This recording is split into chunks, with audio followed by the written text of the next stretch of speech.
ओम नमो भगवते वासुदेवाय. सार्थ सुबोध ज्ञानेश्वरी. लेखन व वाचन सौ मनीषा भास्कर अभ्यंकर, महाराष्ट्र, मिरज 416410. अध्याय 13. क्षेत्र क्षेत्रज्ञ योग. क्षेत्र व क्षेत्रज्ञ कोणाला म्हणतात? ओव्या आहेत 7 ते 9 आणि गीतेचे श्लोक आहेत 1 आणि 2. ज्ञानदेवाने प्रथम आत्मरूप गणेशाचे स्मरण हेच सद्गुरु चरण कल्पून त्यांना वंदन केलं. आता ते मूळ विषयाकडे वळत आहेत. श्लोक 1. इदं शरीरं कौन्तेय क्षेत्रम इत्यभिधीयते एतद्यो वेत्ति तं प्राहु क्षेत्रज्ञ इति तद्विदः. श्रीकृष्ण म्हणाले, हे कौन्तेय, या शरीराला क्षेत्र असे म्हणतात आणि जो हे जाणतो त्याला क्षेत्रज्ञ असे क्षेत्रज्ञ जाणणारे म्हणतात. श्लोक 2. क्षेत्रज्ञं चापि मां विद्धि सर्व क्षेत्रेषु भारत क्षेत्रज्ञयोर्ज्ञानं ततज्ञानं मतं मम.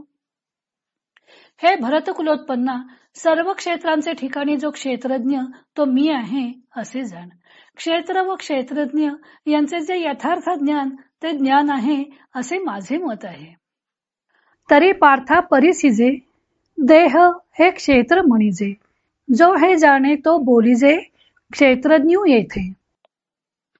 अर्जुना ऐक, या देहाला क्षेत्र म्हणावे व या देहरूपी क्षेत्राला जो जाणतो त्याला क्षेत्रज्ञ म्हणावे. तरी क्षेत्रज्ञ जो येथे तो मीची जाण निरुते, जो सर्व क्षेत्राते सांगोपोनी असे.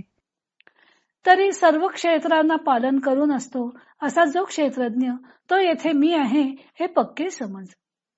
क्षेत्र आणि क्षेत्रज्ञाते जाणणे जे निरुते, ज्ञान ऐसे तयाते मानू आम्ही.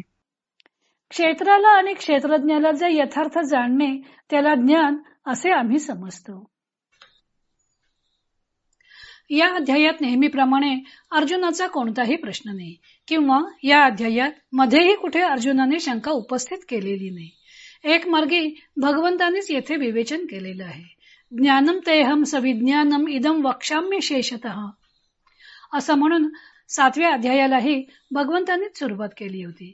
क्षेत्र व क्षेत्रज्ञ हा विषय गीतेत पहिल्या 6 श्लोकात मांडला असून नंतर ज्ञानलक्षणं सांगितलेली आहेत व हाच विचार पुढे प्रकृती व पुरुष या 2 तत्वांच्या आधारे सांख्यशास्त्राप्रमाणे स्पष्ट केलेला आहे. 7व्या अध्यायाप्रमाणे ज्ञान हाच याही अध्यायाचा विषय दिसून येतो. भगवंतांनी येथे क्षेत्र व क्षेत्रज्ञ यांच्या व्याख्या केलेल्या आहेत.